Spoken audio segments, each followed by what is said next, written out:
Hey everybody, my name is Dan Demogorgus, and welcome to my dad interviews me about video games. That's I guess what we came up with. So this is my father, Dr. John DeMartini. This is my son Dan, and Hello.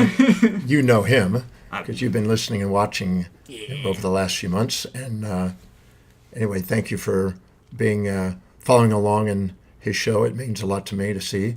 And so, Dan, I got a question for you. Oh, here we go. Okay, you know you've been doing this a long time since you're. I think you said 6 or something. Yeah, Since 6 years old, he's been doing this, and you love video games. I live and breathe it. You love to make people laugh and have a good time, Yeah. and inspire them to think of what's possible. Oh, for sure. You gotta Yeah. make people happy, make life meaningful, entertain, and What was the first moment you ever remember doing video games? What was the thing that really got you inspired about doing video games? I remember for sure the Nintendo 64.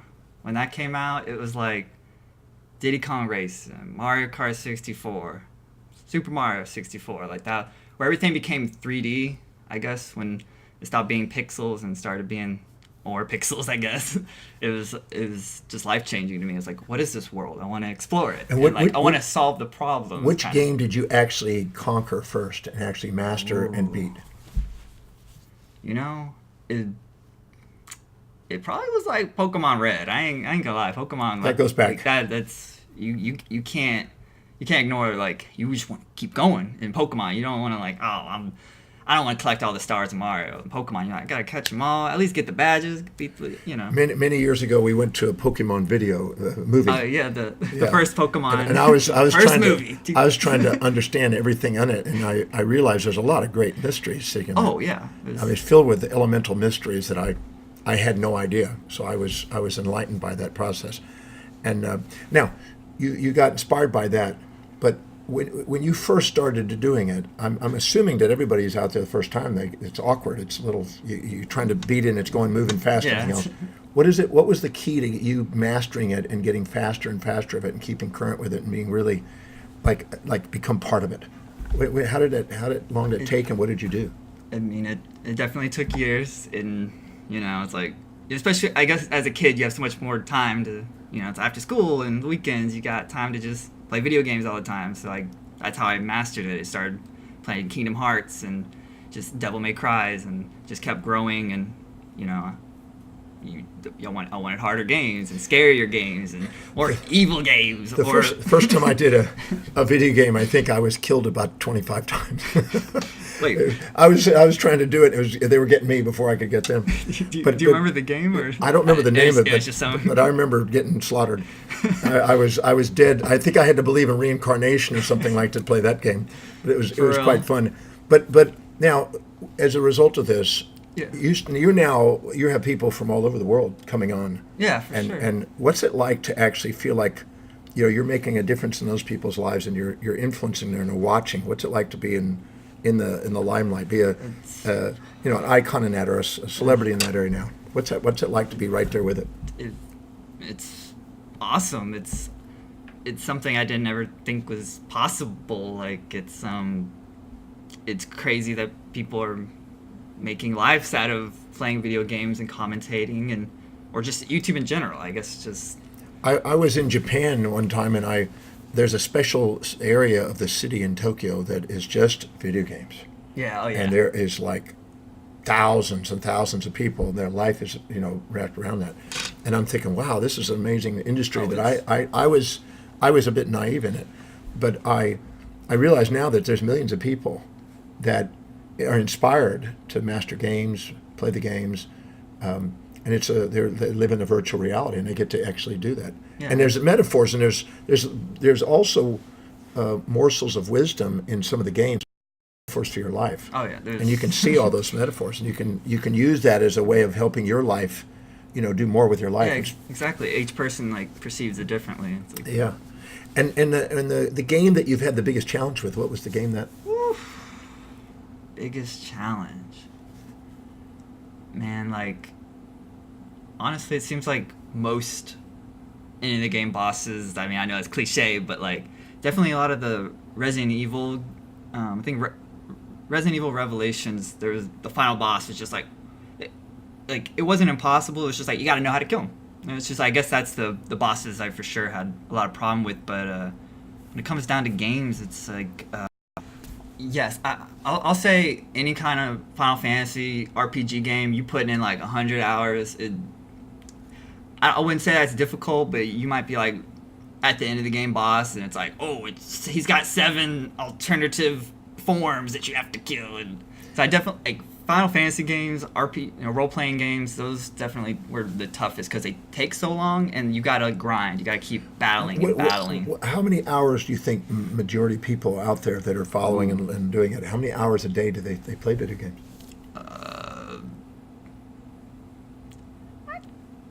4 hours a day. 4 to 6. I mean, just like I typical. think it was Malcolm Gladwell who said that it takes 10,000 hours or so to master something. Yes, and sir. I think if over a 22-year period, if you do 4 hours a day, you can add the numbers up and you realize that's what it takes to become masters at something. Yeah. So when you're watching somebody who's on there, it's not just something that they're putting together. It's something that they spent their life doing basically.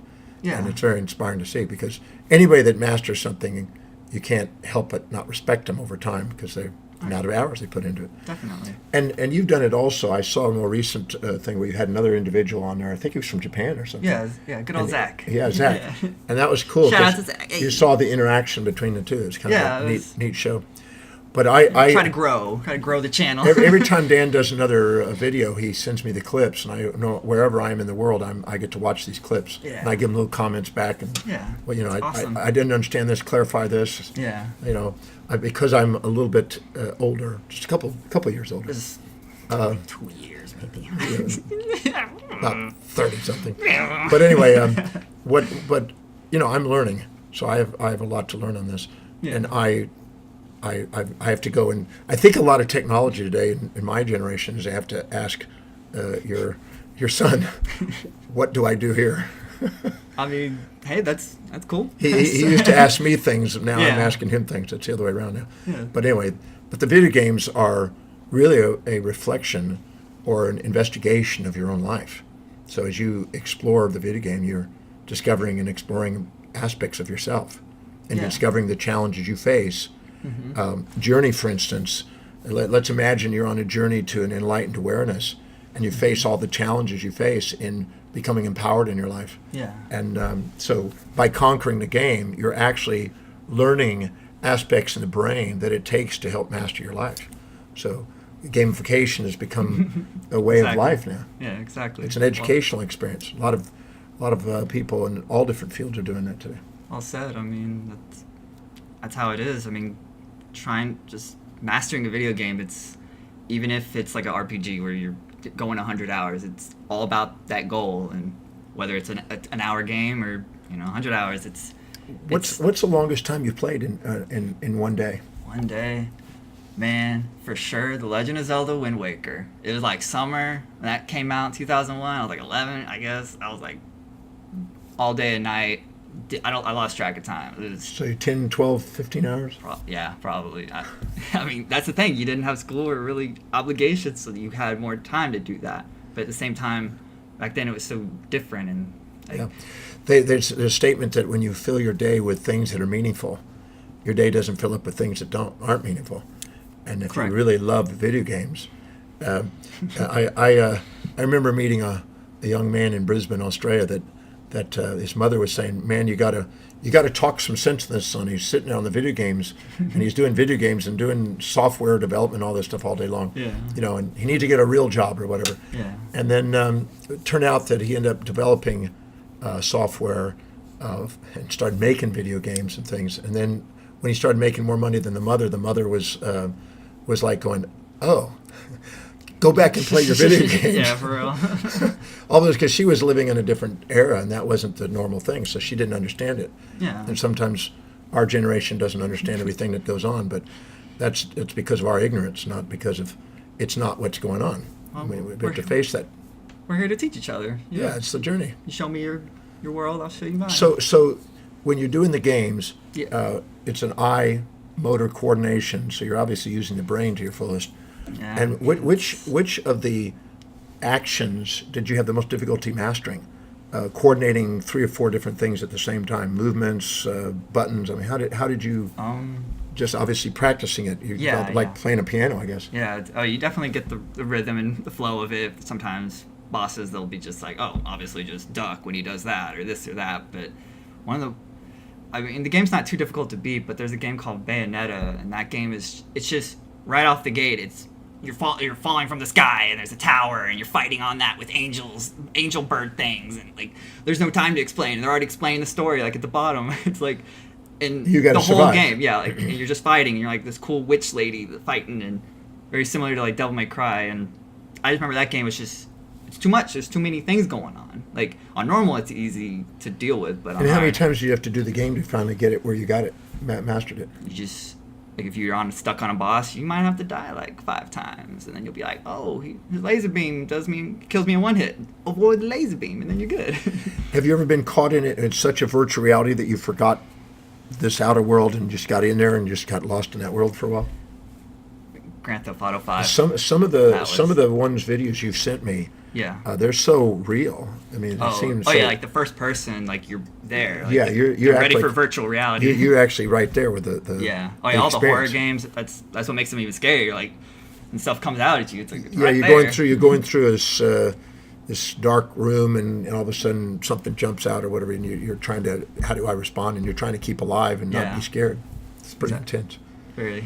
Yeah, I was sitting Really there going, I said I was scared of watching some of the movies, some of the videos, because I was Yeah. like going, whoa, if I was in that situation, I could actually feel my heart rate as if it Yeah. was real. I guess that's what makes games so interesting. You put yourself in those situations, knowing you'll be safe, but Yeah. you get to experience what you would do, or if you're just gonna screw around, or Exactly. it's even if you might never be in those a mental asylum with crazy zombies chasing you, you'll And what is your dream for somebody watching? What is the dream, the goal that you hope for them to experience while you're working with them and you're narrating? I want everyone to feel like they're accepted by me. I want to feel like I'm your friend and like it's your boy. Like we hanging out, like it's one-on-one, or like you're laying in bed chilling. And you just want to listen to something. I kind of want to just be there for people. I want to be there for them and them be there for me, kind of thing. I want to make them laugh. Want to make them be scared. Experience all the emotions. And what's the Be most enlightened. What's sometimes. the most interesting comment that you've ever received? What's the thing that stands out as an amazing comment that made you feel like you're making the difference that you want? I mean, besides your comments through Skype, I mean, our mom, her comments really, knowing mom's good, like Yeah. commenting and watching, that really makes you feel good. And just a lot of friends, I think, just friends and new subscribers just checking in on me and being like, hey, I liked your video, or that was funny, or oh man, can't Yeah. wait for the next one. If That's- you're if you're watching and you know somebody, I always say that if you experience something and you have an experience that wow, I wished somebody that I cared about was watching this. yeah. Don't be afraid to tell them. Let them know, because sometimes something that makes a difference in your life can make a difference in other people's lives, and something that brings an inspiration or fulfillment to you might do the same for them, and some people might need it. So don't be afraid to reach out and let people know, because there is something meaningful of making a difference in somebody's life. And video games is a way of accessing a heart center or any of the emotional centers and allow them to experience their life in a more deeply and more meaningful way. So it's a very important thing to participate. So share, let people know. Yeah, I agree. It's definitely I've shared with my friends around the world. I've got friends all over the world, and I'll send a link over to what my son will send me. I send it over to them, and they'll comment, and go, cool, man, that's cool. Yeah. Hey, that's what's up. Like, just knowing people of all age groups can enjoy, not just gaming, but respect, like, the community and I guess around it. Like, I guess the, like the anime and the video games and the cons, the comic books, the nerd culture, I guess. It's just being cool with that's also just cool. Or it's interesting knowing people are more accepting of that, And when you were younger, you used to go to Hot Topic and all the game places. Hey. Every time we would go shopping. It was Hot Topic and all the game centers, and that was it. I mean, and when he was when he was very young, he used to read some of those books. I remember that was very very young, Goose or something, really young. Oh, like Mother Goose rhymes? No, Goosebump, Goose. Goosebumps? There's some. It was a series. There's a whole big Oh, series. Goosebumps? Goosebumps. Yeah. Goosebumps! Yay! Yeah. Oh, I love Goosebumps! He used to do all these. Hey. He'd get 10 books at a time, and go and read all these Goosebumps. It's Goosebumps, you know? Yeah, it's like, cool. And I was thinking, wow, this is reading. He's loving to read, and he's got an articulation. He has a very big vocabulary down. But I was thinking, he loves video games, and he loves those insights, and he also loves philosophy. You've been studying for philosophy. Sure. That's He wrote a playful paper. philosopher. He wrote a paper. I call him the playful philosopher. But he wrote a paper many years ago. There's a really deep paper, and I read it to some of my friends, and they go, "Whoa!" And I think you were like 17 years old at the time. Was that the Emerson one? No, you did one on Aristotle or somebody. It was amazing in depth. In high school, I was trying to do like Democritus and all them you were boys. reading all those philosophers, Them boys. but now you're seeing in the games some of those philosophical ideas. Yeah. So you're getting to play. I guess the playful philosopher makes sense because you love philosophy and you love playing games and you love making a difference in people's lives. So out of all the games, which is the one that had the deepest meaning about life that you think that you've added to your life and you've seen it as a metaphor for things on how to impact your life with it? Probably not Grand Theft Auto. Hey, I mean, Maybe. But I mean, we'll go into this. Definitely. I want to say Animal Crossing, the original one on the Nintendo GameCube, because it's a game that had like one of the first games I played that had like an internal clock. So like when you went to bed, the game like went to bed with. It's like all the characters were doing their own thing. I know like the Sim, and Animal Crossing, it was like you couldn't. I liked Animal Crossing because you couldn't really beat it. You could get all the trophies, collect all the fish, get all the bugs, upgrade your house to the best, be infinite bells, and you still never beat it. Yeah. I think that's one of the most life-changing games because every game after that was just it's the same formula, just kind of. Well, I guess little bit. that's like life. I mean, the second you tackle a problem and a challenge in life, nature has a way of giving you the next one. Yeah. And you have to tackle that one. And it's a journey, not a destination. It's a consistent system. So it's a metaphor for tackling your own life, tackling the challenges, because we all have challenges. I guess it's just keep going. Like even when you reach the top, just keep going. I call it infinish. It's infinitely finished. Yeah, I like that. There's no end to it. So what advice could you give somebody who's maybe new at the video world? What advice would you give? Starting their own channel or just watching? Just watching. Well, I recommend a lot of things. I mean, just finding the kind of format you like. Like if you want gaming videos to be more, I guess, walkthroughs, or you just shitting around with your friend, like some Game Grumps or something. Like If they could get something out of the games, what would you want them to get the most out of it? What would be the most meaningful thing that you know when they shut down for the night and they're done, that they're thinking in their head? What's the thing that you'd love to leave them with as a I mean, obviously entertainment and obviously to have fun in life. Yeah. And to play, obviously. Yeah. But is there anything else that's in your head that you're thinking of that you want them to end the evening with when you're closing down?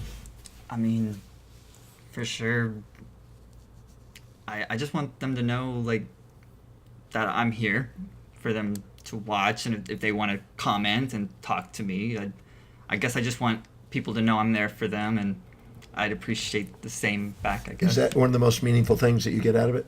That you're there for somebody, if they have nobody else to communicate with, they've got you there? Well, like, if not just me, just like someone they can relate to. Just like, I feel like on YouTube you find all these people that are so incredible, and like, man, I would totally be friends with them if they live next to me, but they're in like different cities, states, countries. It's so I feel like people just finding me will help them be like, oh, this guy's hanging out in Texas. Just So an extended family. yeah, like and I want eventually try to meet them all and grow. And I guess the final message is just to know that I care about them, and I want them to just not feel alone and feel entertained and have comfort. Because I guess my point is, a lot of YouTube videos I watch, sometimes I'll just, like, if I go to sleep, I'll just leave them on autoplay, and it'll just keep looping whatever videos, and that helps me comfort. Like, it makes me feel not alone, if that makes any sense. That's where I'm getting at. So that's what I get out of YouTubers a lot of the time, is I don't feel alone. So and my most, like, alone times, it's like, no, I got someone. It's like, my homies are here. So it's like, if you're lonely, it's like, I'm here. So like, you got me. This is the extended family. You're part of the family. Welcome to the family, son. Welcome to the family. Yeah. Yeah, it's good.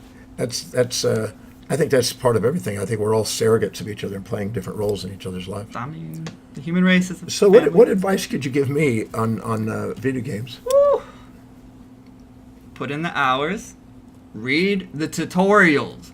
Read the tutorials. Don't be like, oh, I don't want to learn that. I don't want to waste my 5 minutes. Just learn how to play the game first. Don't be like, oh, let me do this. And I guess, as we discussed, just find always the deeper meaning. Unless it's just a game that's not trying to be any of that, don't worry about it. You don't have to try to justify it. But always trying to find a deeper meaning, and that kind of brings more value to the game instead of just Call of Duty shoot a man. I'm shooting people. Oh, I'm ranking up. You know, it's like, no, there's some philosophical stuff in there. You just got to dig in there and see, like, what's the concept of war? Why are they fighting? What's their made up world in Call of Duty compared to the real history? And the most outrageously hilarious and fun moment you've had in video games, do you recall that? Oh man, like playing Super Smash Brothers, like, in Mario Kart with homies. It wasn't really the game. That's an earlier game. Yeah, like, it was, that one for sure, but, like, I guess it's a combination of people in the game, so it's probably more of the people, but that game just brought out so much fun, because, like, Smash Bros, it has all the characters from Nintendo, basically, so many different characters from so many different games that everyone's happy to be around. Like, oh, I get to be Pikachu, I get to be Mario, so it had a lot of positive energy, and when I played that, it just, people would be like, oh no, I'm losing.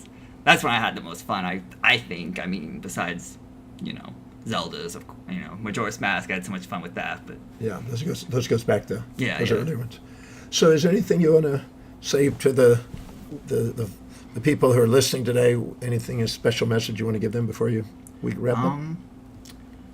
I definitely want to suggest you check out my dad, John DeMartini. I'll leave a link to, I guess, your YouTube and. I can't say that I'm the best game player. Well, I'm a learning person, but I do love contributing to people's lives too. We all do. Sure, yeah. I think there's nothing more meaningful than that in life, than making some sort of contribution to somebody's life. Yeah. And so it's inspiring to see my son find what he loves to do and then dedicate his energies to making a difference in people's lives and helping people with games, but really with life. And bringing and mixing the games together to make sure that there's a message literally for people daily.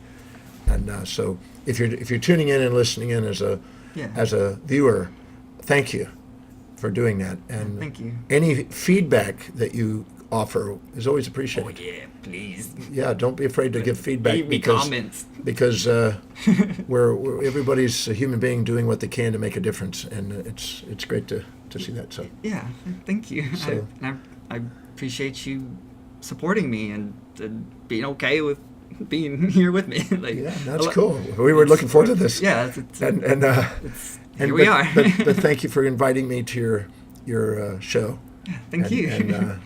Thank you for joining me. And I thank you again for supporting the objective of making a difference in people's lives through gaming, because we can make a difference that way.